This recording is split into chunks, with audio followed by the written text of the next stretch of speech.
വീണ ജോർജിൻ്റെ കഴുത്തിന് പരിക്കേറ്റതാണ്. ഞാൻ കഴിഞ്ഞ 8 മാസങ്ങൾക്ക് മുമ്പ് ഞാൻ DMIയോട്, ജില്ലാ മെഡിക്കൽ ഓഫീസറോട് ആവശ്യപ്പെടുകയാണ്. കഴിഞ്ഞ 8 മാസത്തിന് മുമ്പ് ശ്രീമതി വീണ ജോർജ് കഴുത്തിന് വേദനയായി പത്തനംതിട്ട ജനറൽ ആശുപത്രിയിലെ ഡോക്ടർമാരുടെ സഹായം തേടിയിട്ടുണ്ട്. പത്തനംതിട്ട ഗസ്റ്റ് ഹൗസിൽ മന്ത്രി വന്ന് അവിടെ ഡോക്ടർമാരെത്തി അവരുടെ കഴുത്തിന് പരിശോധന നടത്തിയിട്ടുണ്ട്. വീണ ജോർജ് ഒരു അസുഖം വന്നാൽ അവർ ചികിത്സിക്കാൻ പോകുന്നത് വെല്ലൂർ മെഡിക്കൽ കോളേജിലാണ്. വെല്ലൂർ മെഡിക്കൽ കോളേജിൽ ഒരു 1.5 വർഷം മുമ്പ് വീണ ജോർജ് ഒരു സർജറിക്ക് വിധേയമായിട്ടുണ്ട്. ഇത് അവരുടെ പാർട്ടിക്കാരുടെ ഞങ്ങൾ തരുന്ന കാര്യങ്ങളാണ്. ഇതെല്ലാം സത്യമാണോ? ആരോഗ്യമേഖല ഇത്ര മികച്ചതാണ്, മെച്ചപ്പെട്ടതാണ്, എല്ലാം രക്ഷപ്പെടുത്തി എന്നെല്ലാം വീമ്പ് പറയുന്ന വീണ ജോർജിൻ്റെ സ്വന്തം അസംബ്ലി മണ്ഡലത്തിലെ അവസ്ഥകളും അവരുടെ സ്വന്തം അവസ്ഥയാണ് ഞാൻ ഈ പറഞ്ഞത്. അതുകൊണ്ട് കണ്ണൂരിൽ നടന്നൊരു കപട നാടകമാണ്, കേരളത്തിലെ ജനങ്ങളെ വിഡ്ഢികളാക്കുന്ന, അവരെ വഞ്ചിക്കുന്ന ഒരു കപട നാടകമാണ് നടന്നിട്ടുള്ളത്. അത് പത്തനംതിട്ട ആറന്മുളയിലെ MLA, ഈ ജില്ലയിലെ MLA ആയിട്ടുള്ള ശ്രീമതി വീണ ജോർജ് അവർ നടത്തിയുള്ള വഞ്ചനയാണ്.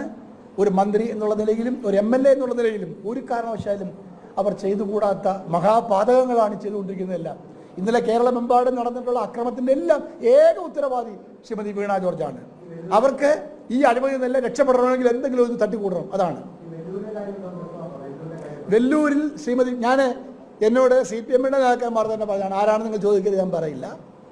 അവർ വെല്ലൂർ മെഡിക്കൽ കോളേജിൽ ഒരു വർഷത്തിന് മുമ്പ് ചികിത്സ തേടിയിട്ടുണ്ടോ എന്ന് ഞാൻ വീണ ജോർജ് ചോദിക്കുകയാണ്. അവിടെ ഏതെങ്കിലും സർജറി നടത്തിയിട്ടുണ്ടോ എന്ന് ഞാൻ ബഹുമാനപ്പെട്ട മന്ത്രി വീണ ജോർജ് ചോദിക്കുകയാണ്. ഇത്ര ആഗോള പ്രസിദ്ധമായ കേരളത്തിലെ ആരോഗ്യ മേഖല, ആ ആരോഗ്യ മേഖലയിൽ സ്വന്തം മന്ത്രിക്ക് പോലും നല്ല ചികിത്സ ലഭിക്കില്ല എന്നതുകൊണ്ടാണോ ബഹുമാനപ്പെട്ട മന്ത്രി വെല്ലൂരേക്ക് പോയത്? വെല്ലൂരേക്ക് പോയിട്ടുണ്ടോ, ചികിത്സ തേടിയിട്ടുണ്ടോ എന്ന് മന്ത്രി വ്യക്തമാക്കണം. പത്തനംതിട്ട ജനറൽ ആശുപത്രിയിലെ ഡോക്ടർമാർ ഗസ്റ്റ് ഹൗസിൽ മന്ത്രി വിശ്രമിക്കുമ്പോൾ അവിടെ എത്തി പരിശോധന നടത്തിയിട്ടുണ്ടോ? ഈ 2 കാര്യങ്ങൾ മന്ത്രി പറയണം. ഇപ്പോൾ മന്ത്രിയുടെ കൈക്ക് ഉണ്ടായ പരിക്ക് നേരത്തെ ഉള്ളതാണെന്ന് വിഷ്വൽ മീഡിയ എല്ലാം വന്നു കഴിഞ്ഞു. ഇപ്പം കഴുത്തിലുള്ള പരിക്കാണ്. അതും പത്തനംതിട്ടയിൽ ഡോക്ടർമാർ എന്നോട് പറഞ്ഞത് അത് നേരത്തെ ചികിത്സ തേടിയിട്ടുള്ളതാണ്. അപ്പോൾ ഇതെല്ലാം മന്ത്രി വ്യക്തമാക്കേണ്ടതാണ്. മന്ത്രിക്കെതിരെയുള്ള ഗുരുതരമായ ആരോപണമൊന്നുമില്ല, പക്ഷേ ഇതെല്ലാം മന്ത്രി വ്യക്തമാക്കുക. അവർ സത്യസന്ധമായി പറയണം. അവർക്ക് വീഴ്ച പറ്റിയെന്ന് അവർ പറയണം.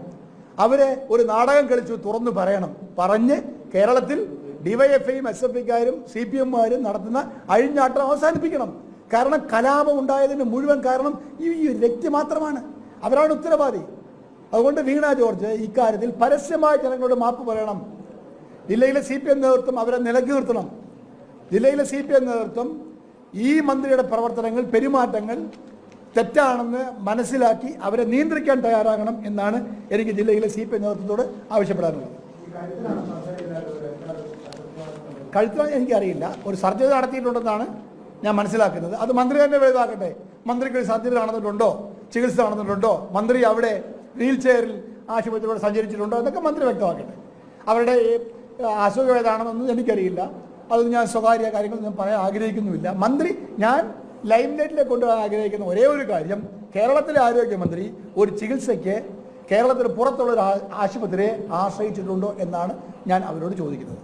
അങ്ങനെയെങ്കിൽ MV ഗോവിന്ദനും മുഖ്യമന്ത്രിയൊക്കെ പറയുന്ന പോലെ ഈ ആഗോള പ്രസിദ്ധി നേടിയ കേരളത്തിലെ ആരോഗ്യ മേഖലകളുടെ എന്ത് പ്രയോജനം?